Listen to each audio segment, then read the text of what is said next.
Europe 1, bonjour.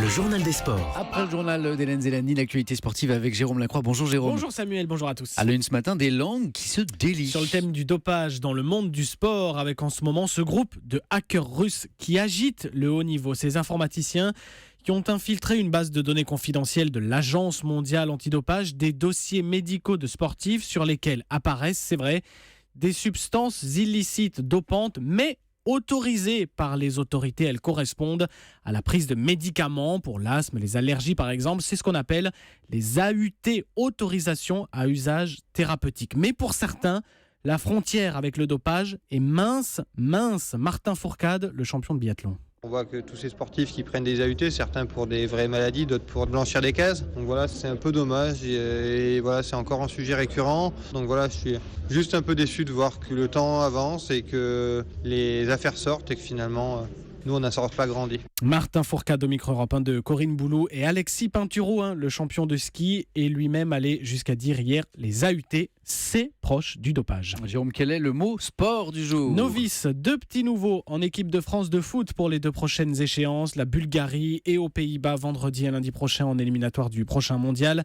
Dernier jeune arrivé, Presnel Kimpembe, 21 ans, le défenseur du PSG, a laissé les espoirs hier soir pour rejoindre les grands en remplacement d'Eliakim Mangala blessé à une cuisse. L'autre bisu, c'est Aymeric Laporte, 22 ans, premier rassemblement hier pour le joueur de Bilbao.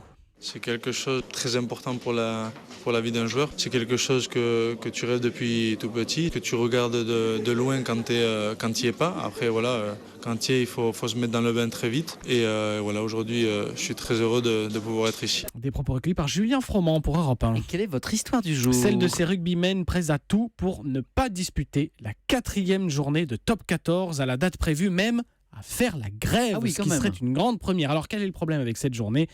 Eh bien, elle est prévue le 24 décembre. Ah oui, forcément. Certains ne veulent donc pas sacrifier le réveillon, mais les responsables de la Ligue, pour l'instant, maintiennent la date. Alors, c'est vrai qu'il faut le préciser, c'est traditionnel au rugby de jouer pendant les fêtes. Le foot fait relâche et c'est une belle exposition. Mais c'est la première fois qu'un samedi, donc jour des matchs, tombe précisément le 24. Et la journée d'après, devinez quel jour c'est ? Ce serait pas le 25 ? Non, le 31 janvier. 31 décembre, pardon. Voilà. Qu'est-ce que vous avez prévu pour le 24, vous, Jérôme ? Famille, je pense. Vous ne faites pas grève ? Non. Merci, Jérôme Lacroix.